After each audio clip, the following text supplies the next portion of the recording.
One of the first to welcome Governor Bruce Rauner back to our great city for this, our third annual Effingham County Manufacturing Day. Like all of us in this room, Governor Rauner knows the value of hard work. After graduating from Dartmouth College with top honors, Governor Rauner earned an MBA from Harvard. When he returned to Illinois after college in 1981, the governor joined a startup investment company and helped turn it into one of the most successful and respected businesses in Illinois. After reaching the pinnacle of his industry, Governor Rauner has become concerned that career politicians and government bureaucrats were destroying jobs and opportunities here in Illinois. He was concerned about the financial mess and instability of our state. He was convinced Illinois needed a governor focused on delivering value for us taxpayers, creating jobs for all of us and you, ensuring quality schools and education opportunities for all of our citizens, and bringing greater accountability to our state. Today, he stands before us as Illinois' 42nd governor. Like each of us in this room, Governor Rauner is working hard each day to create a more prosperous state where everyone has an opportunity to succeed, and we are grateful that he has taken this time to join us today. Ladies and gentlemen, without further ado, it is my pleasure to introduce to you a friend of business and a friend of Effingham County, Governor Bruce Rauner.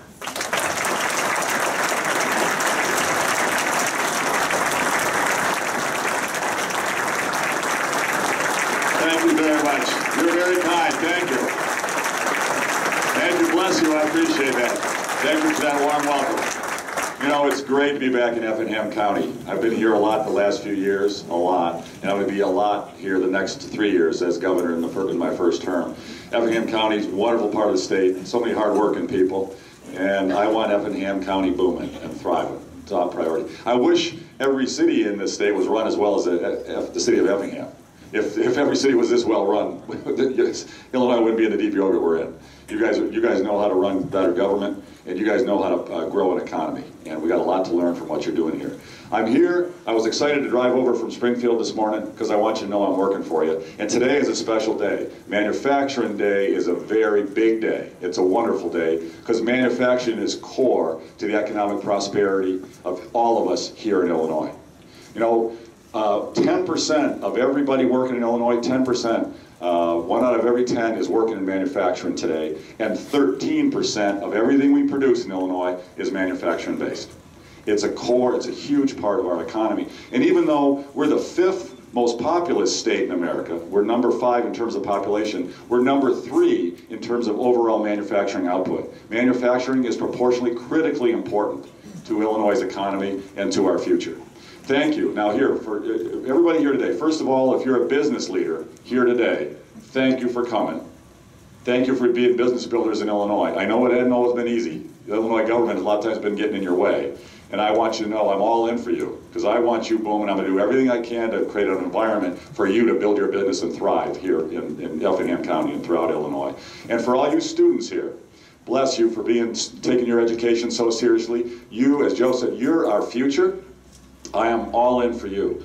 I'm dedicated to making sure we've got the best schools in America in every community throughout the state of Illinois, and that we invest more in our schools, demand excellence in every school, and make sure that we bring not only great courses so you can be ready for college, but those of you who prefer not to go to college but want great careers, we bring technical training, vocational training back into our curriculum in our schools so you can choose what career you want right out of high school.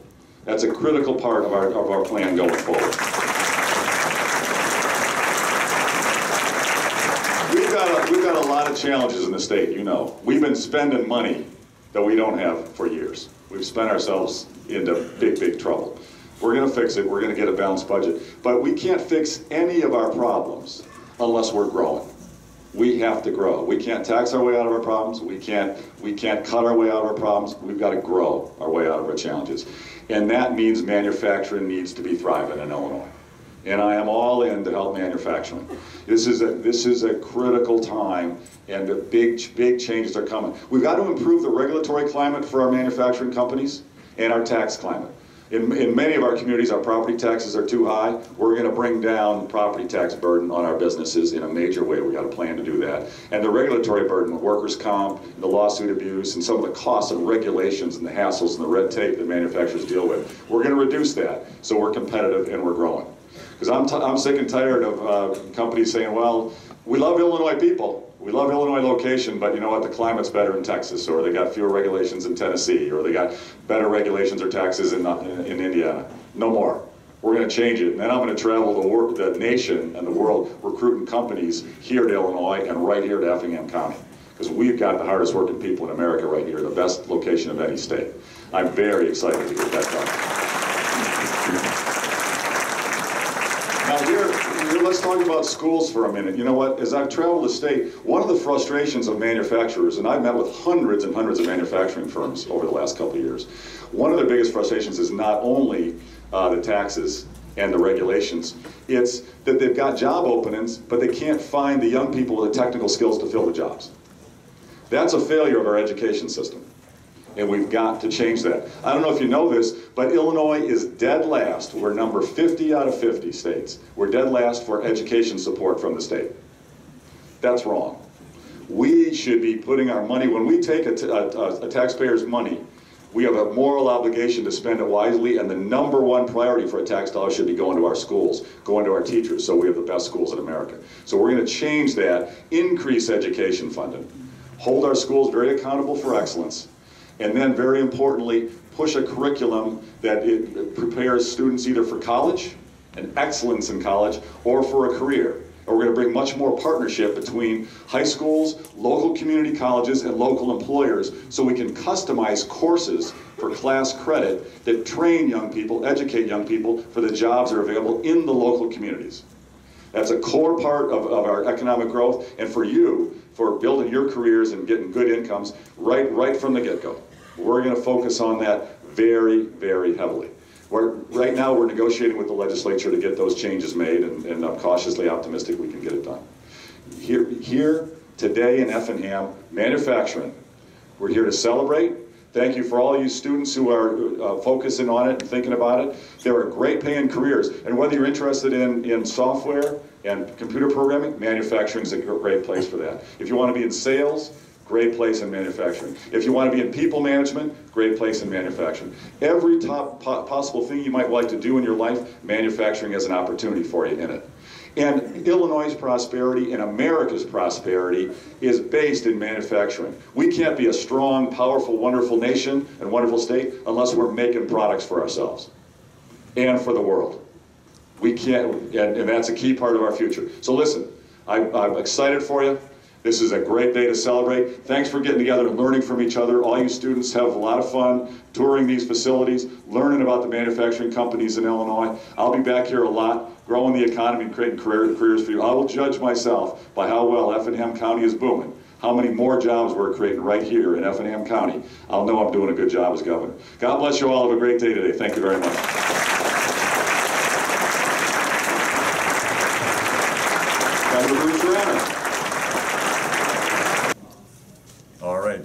Good afternoon. It's great to be back in Effingham County. We're touring manufacturing companies here today, and we're also meeting with students, young people in high school who are interested in manufacturing careers. Manufacturing is core to the prosperity of Illinois. It's key to our economic growth and our future. We have 10% of our workforce in manufacturing today, and we want to grow that significantly. 13% of the output that we have throughout the state is generated in manufacturing. It's critical for our economic prosperity. Today is Manufacturing Day in Illinois. We signed a proclamation celebrating it, and we're all in to grow the manufacturing base in Illinois by changing the regulatory climate, improving it, workers' comp reform, tort reform, reducing the property tax burden on many of our owners of manufacturing plants in Illinois, and creating an environment where they can thrive and compete, but also investing in our schools. One of the things we're not doing well enough in our high schools in Illinois is creating opportunities for young people to learn vocational skills, technical skills, bringing back vocational training into our public high school curriculum, so those students who don't want to go straight to college, but would rather go start working and have good careers, can have good career options in manufacturing right out of high school. That's a big part of our goal. That's what we're here to talk about today. Governor, questions? The state continues to give out these edge tax credits, some of them to companies that aren't creating jobs like they promised. Why is the state still doing this, and should it be going on? In particular, in this latest case, moving jobs, some jobs, basically just from Naperville to Chicago. You're referring to Con, right? Yeah. ConAgra. Well, I would say a couple things. We are not doing any more edge tax credits. We froze that program in June. So that's been frozen. The ConAgra edge credits were actually granted in the spring prior to the freeze, so that's an old prior agreement, partly because those negotiations have been going on for a long time. Getting corporate headquarters for a Fortune 500 company like ConAgra is a big deal long-term to the economic growth in Illinois. So getting ConAgra here is a big deal. And they will be adding jobs. We would not give them edge credits unless they were adding jobs. They're bringing their corporate headquarters from Omaha, Nebraska, to the Chicago area. The fact that they may move some people from a suburb into the city, that's not a net gain for the state, and there's no benefits we would give them for doing that. That's not a gain for the people of Illinois, so we're not supporting that. And with the budget going on right now, I'm sorry, what do you think about students right now who are in higher education but are thinking of leaving the state to better their education? What do you think about that? Yeah, so for our students throughout the state in high school and college, I can tell you my #1 priority, the reason I ran for governor, is to make sure we've got a booming economy, a healthy economy in Illinois that creates great jobs, not just jobs, careers, great careers for everyone who wants to work in Illinois. We are losing too many of our talented young people to other states where there's more opportunity, and we want to change that. #1 priority, invest in our schools so they're outstanding, and then make sure our economy is booming and we're competitive so everyone has a great career. Governor, you said about changing in the regulatory environment. Could you mention at least maybe a couple examples of problems with regulatory regulations right now in the state that are hurting some manufacturers? Yes, so as I've traveled the state, I've heard very many complaints from manufacturing firms. The #1 complaint I hear is for workers' comp, meaning the insurance costs for workers who are hurt on the job. And the manufacturers don't complain about paying insurance for those who are truly hurt on the job. In Illinois, we have what's called a no-fault system. Basically, somebody could be hurt outside of the job or hurt for other reasons, but then claim it on their workers' comp, driving up the insurance costs. Caterpillar, one of the best employers in America and a huge employer in Illinois, told me workers' comp costs 5 times as much in Illinois for their employees as it does in the other states where they make their heavy equipment. And so they've been growing their jobs out of Illinois for a long time. So workers' comp is the #1 criticism. A second big criticism that I hear and frustration from manufacturing employers is our tort system, our litigation system. We are one of the worst states for lawsuit abuse. With false claims, frivolous claims, and very, very expensive judgments compared to what happens in other states. So employers' costs for insurance and operations are much higher here than they are in Texas or Tennessee or Indiana. So we need to change our tort system and get tort reform. And then I would say the third thing, and this is regulation, but it's partly regulation, but it's just the tax burden and the size of government. One of the biggest complaints I hear from business builders, manufacturers, is property taxes. Many manufacturing facilities around the state are in locations where the property taxes just keep going through the roof, and we're not competitive compared to Indiana or Tennessee or Iowa. So we've got to get a handle on our property taxes. We're advocating a 2-year property tax freeze and giving local residents, local taxpayers, the ability to control more of what goes on in their local government in terms of bargaining, bidding, managing their governments, so they can get a handle on their property taxes and help bring them down. That's a big part of the reform we're pushing as well. Governor, how much longer can this impasse go on? There's pressure now, lawmakers are asking you to call a special session. How much longer do you think it can go? And will you consider changing your mind about the special session? Okay, so a few things. First, I am extremely frustrated and upset with the General Assembly for not being willing to agree to some reforms. They purely have passed spending plans that are over $5 billion in spending, higher than what our revenue is. They violated their constitutional duty. They have a constitutional duty to pass a balanced budget that revenue matches expenses, and only they can pass that budget. It's not me, it's they need to pass it. And so far they've not done their constitutional duty. What I've said to them is, I will work with them to cut costs, to bring expenses down to meet our revenue, and I'll do that. I'm trying to do that. But if they want to raise taxes, which is what they're pushing right now, they're trying to get me to raise taxes to cover their spending. I won't do that unless we get some structural reforms. Workers' comp, as I said, tort reform, property tax freeze, and what I'm advocating to bring good government, responsible government back so we can actually have balanced budgets for the long term. I'm advocating term limits on elected officials and redistricting reform so we can have competitive general elections again. I've said if you'll do all or a significant portion of those reforms, I'll support you in a tax hike. If you don't want to support any reforms at all, then you're going to have to pass a balanced budget and either cut costs or raise taxes yourself. You can choose. You can work with me on reforms, or you can do your own budget, but make sure it's balanced. Don't pass a budget that's $5 billion in the hole. In terms of folks calling for a special session of the General Assembly, that costs more money. We have to give the legislators, they're already well paid, and it would cost even more for us to call a special session. So what I've said is, I'm in Springfield, I'm not taking a salary, I'll meet with them anytime, and let's not have a special session, let's just negotiate in good faith. What is not clear in the media is that there are a lot of negotiations going on, and they have been.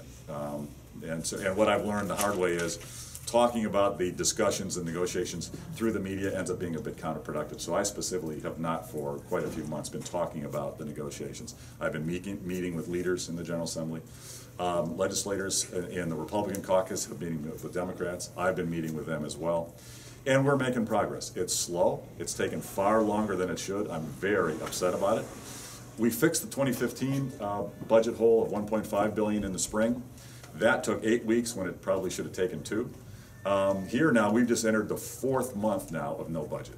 It's ridiculous. And I'm very upset that child care is not being funded. I'm very upset about that. Our state museum, which I love, we've got to close because we don't have a budget. I'm very upset with us, what we have to do to try to manage the crisis of no budget. We're doing the best we can. I don't like it. However, we are committed. If the legislature refuses to have any reforms and they refuse to raise revenue to cover their spending, we'll figure out how to get through. Our administration will run the government to the best of our ability. We'll keep it open, and we'll keep essential services going so that the core of government continues to function. And this could go on a while. I've said to the legislature, now's the time. Let's not delay any longer. Let's either negotiate compromises on reforms, or you pass a balanced budget. Do either one. That's fine with me. Do either one. But let's not let this drag on for more months. That's where Last question. Kind of a big deal, Effingham having you here today. Any favorite memories of Effingham or special memories of Effingham, and how do you view our importance here in relation to the rest of the state? No, that's a great question. I love Effingham. You know, when I decided to run for governor, this is one of the earliest communities that I came to. It's a wonderful community, hardworking people here. As I was telling the crowd in the room over there, if every city was as well run as Effingham, we probably wouldn't be as much deep yogurt as we are as a state. Effingham County is wonderful. It's a short drive for me from Springfield. I've been here a lot, and I'll be back a lot. Effingham County is strategically positioned in the state and in America to be a transportation hub, to be a manufacturing hub, and agriculture hub. We've got every advantage going for us in Southeast Illinois and in Effingham County. And I want to make sure as governor, I'm working for everybody here, helping the business owners build their businesses, and making sure that our state funding for education goes up so we can get more resources into our local schools here in Effingham County and throughout the state.